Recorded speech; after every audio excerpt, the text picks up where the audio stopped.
السلام عليكم ورحمة الله وبركاته.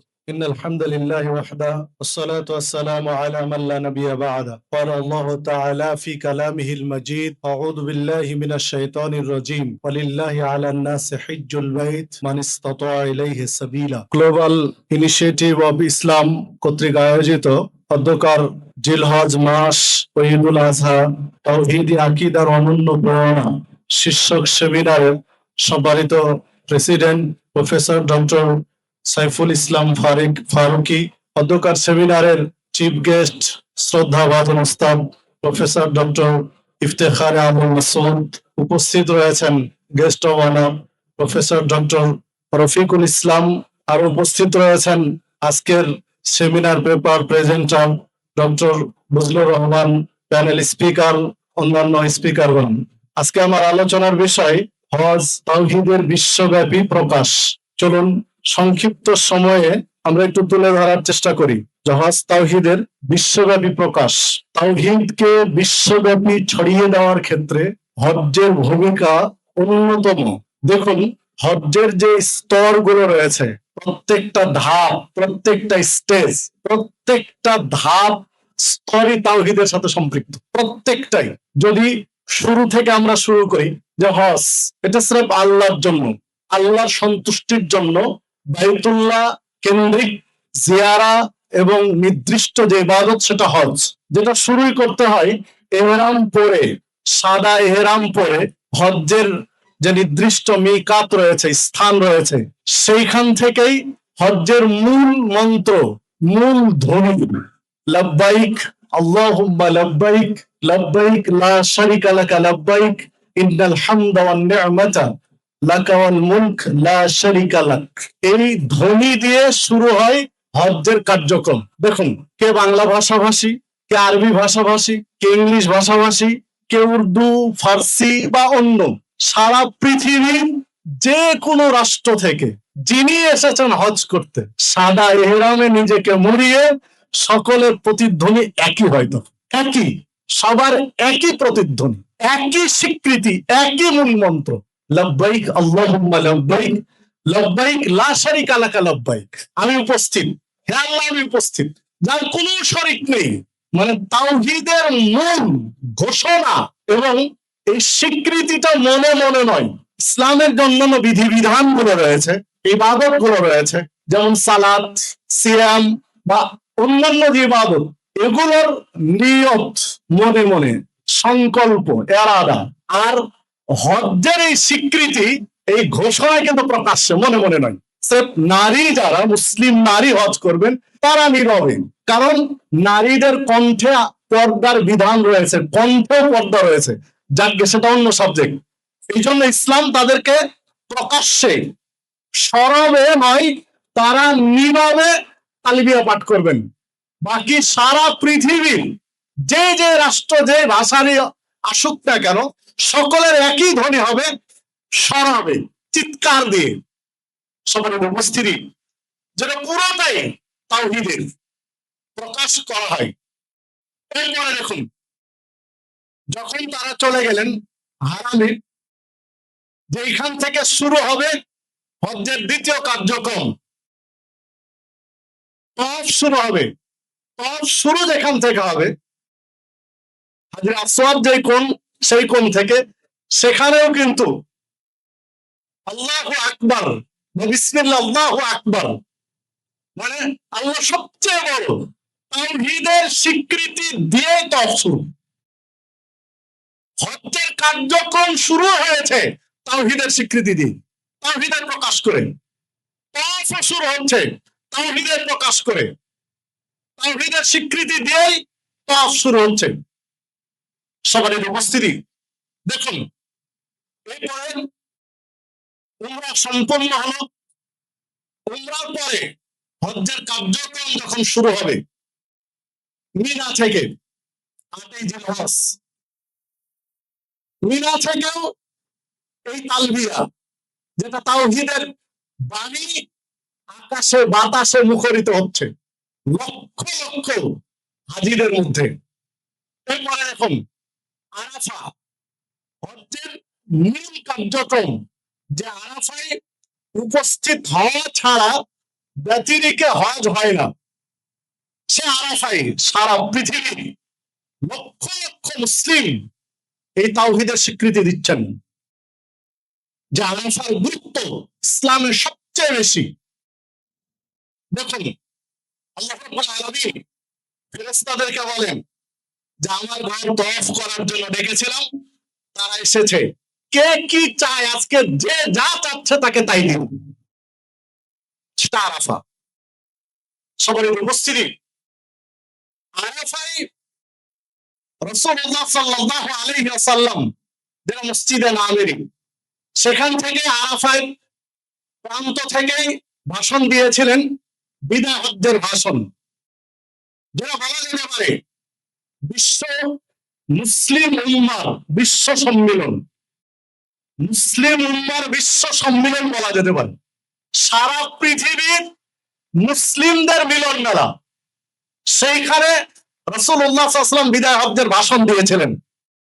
পৃথিবীর ইতিহাসে জাতি গঠন করার জন্য, জাতির উদ্দেশ্যে যত ভাষণ রয়েছে জানে এবং মানে, জনগণের জন্য যতগুলো দিক সম্পৃক্ত করেছেন রাসূলুল্লাহ সাল্লাল্লাহু আলাইহি ওয়াসাল্লাম, এত চমৎকার ভাষণ আজও কেউ দিতে পারেনি, ভবিষ্যতে হয়তো পারবেও না ইনশাআল্লাহ।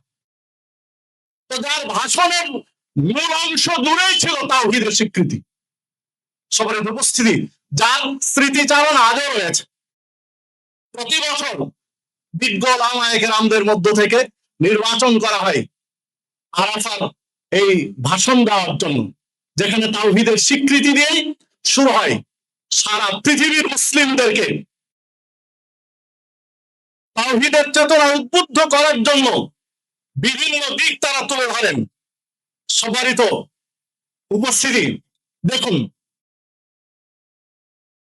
সাম্যের বা ইসলাম যে সাম্যের দিক, সাম্যের বিধানকে জাগরুক করে মানুষের হৃদয়ে, তা হজ্জে বোঝা যায়। কে ধনী, কে গরিব, কে কত টাকা পয়সাওয়ালা, এটা ধর্তব্য নয়। পরনে একটা সাদা কাপড়, গায়ে একটা সাদা কাপড়, শেষ, আর কিছু নেই। একই পোশাকে একই ভাবে ডাকছে মহান রব্বুল আলামিনকে। মহান রব্বুল আলামিনের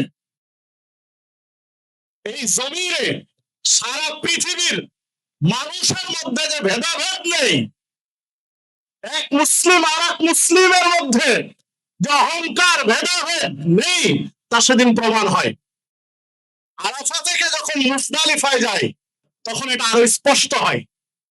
বালির বিছানায় খোলা আকাশের নিচে রাত্রি যাপন করা, যারা জীবন কোনদিন এইভাবে যে রাত্রি যাপন করেননি, সেদিন রাত্রি যাপন করছেন। ছেলে মেয়ে একাকার হয়ে সবারই উপস্থিতি, অথচ কারো কোনো খারাপ চাহিদা সেই দিন জাগ্রত হয় না। কোন ধরনের দুর্ঘটনা সেই দিন ঘটেছে কোন রেকর্ড আজ পর্যন্ত নেই। সাম্যের বিধান একাকার, সকলে একাকার হয়ে গেছি তাওহীদের বাঁধনে। মুসলিম মিল্লাতকে ঐক্যবদ্ধ করে দেয় হজ্জের এই স্মৃতিময় জায়গাগুলোতে। সকল মুসলিম মিল্লাতকে এক প্ল্যাটফর্মে নিয়ে চলে আসে। এই তাওহীদের শিক্ষা, এই তাওহীদের বাঁধন, ভ্রাতৃত্বের বন্ধন যদি আমরা জাগরুক করে রাখতে পারি, তাহলে বিশ্বব্যাপী মুসলিমদের বিজয় ঘটানো সম্ভব। যদি ওই শিক্ষা আমরা রাখতে পারি, কে কোন রাষ্ট্র থেকে এসেছি, কে কোন জায়গা থেকে এসেছি, কে সাদা, কে কালো, কে কোন পর্যায়ে, ধর্তব্য নয়। আল্লাহর বান্দা, হজ করতে এসেছি, একটা পরনে কাপড়, একটা গায়ে কাপড়, খোলা আকাশের নিচে বালির বিছানায় এক হতে পেরেছি সারা পৃথিবীর মানুষ। তো ঐক্যবদ্ধ ভ্রাতৃত্ব যেটা তাওহীদের এই বন্ধন বেঁধে দিয়েছে সারা পৃথিবীর মুসলিমদেরকে। এই ভ্রাতৃত্ব যদি আমরা টিকিয়ে রাখতে পারি, তাহলে পৃথিবীর কোন শক্তি নেই যে মুসলিমদেরকে ঠেকিয়ে রাখতে পারে। সেটা কার্যকর করতে হবে, যেটা এই হজ্জের মধ্যে রয়েছে। এই তাওহীদের প্রকাশ হজ্জের মধ্যে শিক্ষা রয়ে গেছে। দেখুন, হজ নিয়তের যে বিশুদ্ধতা, নিয়তের বিশুদ্ধতা, ইখলাসপূর্ণ নিয়ত প্রয়োজন প্রত্যেকটা কাজে, প্রত্যেকটা ইবাদতে। এটা হজ শিক্ষা দেয়। হজ মানুষকে শিক্ষা দেয়, কারণ এটা আল্লাহর জন্য, এটা কাউকে দেখানোর জন্য নয়, কাউকে শোনানোর জন্য নয়। ইখলাস শূন্য কোন ইবাদত আল্লাহর কাছে কবুল হয় না। যেখানে ইখলাস নেই, যেখানে তাওহীদ নেই, সির্ফ আল্লাহর জন্য যে ইবাদত হয় না, ইবাদত আল্লাহ কবুল করেন না। ওটাই কবুল করেন যেই ইবাদতে তাওহীদ রয়েছে, ইখলাস রয়েছে। হজ, কুরবানি, এইগুলো ইখলাসের সাথে সম্পৃক্ত। ইখলাস ছাড়া হজ্জ কবুল হয় না, ইখলাস ছাড়া কুরবানিও কবুল হয় না। তো এই ইখলাসের শিক্ষা হজ্জের মধ্যে পাওয়া যায়, কুরবানির মধ্যে পাওয়া যায়। দেখুন, এই যে হজের এই দশকটা, এই সময়টা চমৎকার। এই 10 দিনের যে এত গুরুত্ব, এর মূল কারণ ইসলামের যে রুকুন, কালেমা, সালাত, সিয়াম, হজ, যাকাত, এই সবগুলোই বলা যায় যাকাত ব্যতীত সবই আছে এই হজ্জের এই কয়েকদিনের মধ্যে, সবগুলোই রয়েছে একসাথে। অন্য কোন সময়ে একসাথে সবগুলো পাওয়া যায় না। রমাজান গুরুত্বপূর্ণ, কিন্তু রমাজানে হজ পাবেন না, অন্য সময় অন্যটা পাবেন না, কিন্তু হজ্জের সময় সবগুলোই পাওয়া যায়। তো হজ্জের এই তাওহীদের শিক্ষা যা হজ্জের মধ্যে আমরা পেয়ে থাকি, হজ্জের ভিতর আরেকটা জিনিস পাওয়া যায়। তাওহীদের ঝান্ডাবাহী সিপাহী সালার যারা ছিলেন, তাদের স্মৃতিময় জায়গাগুলো এই হজ্জের সময় পাওয়া যায়। ইব্রাহিম আলাইহিস সালাম কেন্দ্রিক, ইসমাইল আলাইহিস সালাম কেন্দ্রিক, হাজর আলাইহিস সালাম কেন্দ্রিক, নবী মুহাম্মদ রাসূলুল্লাহ সাল্লাল্লাহু আলাইহি ওয়াসাল্লাম কেন্দ্রিক অনেক স্মৃতিময় জায়গা চিহ্ন যা এই সময় আমরা পেয়ে থাকি। সব মিলিয়ে বিশ্বব্যাপী তাওহীদের প্রকাশের ক্ষেত্রে হজ গুরুত্বপূর্ণ ভূমিকা পালন করে, যার কারণে হজ্জের প্রতিদান আল্লাহ রাব্বুল আলামিন অনেক দিয়েছেন। আল হজ্জুল মাবরুর লাইসা লাহু জাযা ইল্লাল জান্নাহ। হজ যদি মাবরুর হয়, কবুল হয়, তাহলে তার প্রতিদান জান্নাত ব্যতীত অন্য কিছু নয়। আসুন আমরা হজ্জের শিক্ষা বিশ্বব্যাপী তাওহীদের প্রকাশ করার ক্ষেত্রে হজ্জের শিক্ষা কাজে লাগাই। তাওহীদের বাঁধনে, ভ্রাতৃত্বের বন্ধনে যে বেঁধে দিয়েছে মুসলিম মিল্লাতকে, এইটা আমরা জীবনের প্রত্যেকটা ক্ষেত্রে অন্যান্য জায়গায় কাজে লাগাই। আল্লাহ রাব্বুল আলামিন আমাদের সকলকে সেই তৌফিক দান করুন। আল্লাহ রাব্বুল আলামিন আজকের এই সেমিনারকে কবুল করুন। সকলকে আন্তরিক ধন্যবাদ জানিয়ে শেষ করছি। আসসালামু আলাইকুম ওয়া রাহমাতুল্লাহি ওয়া বারাকাতুহু।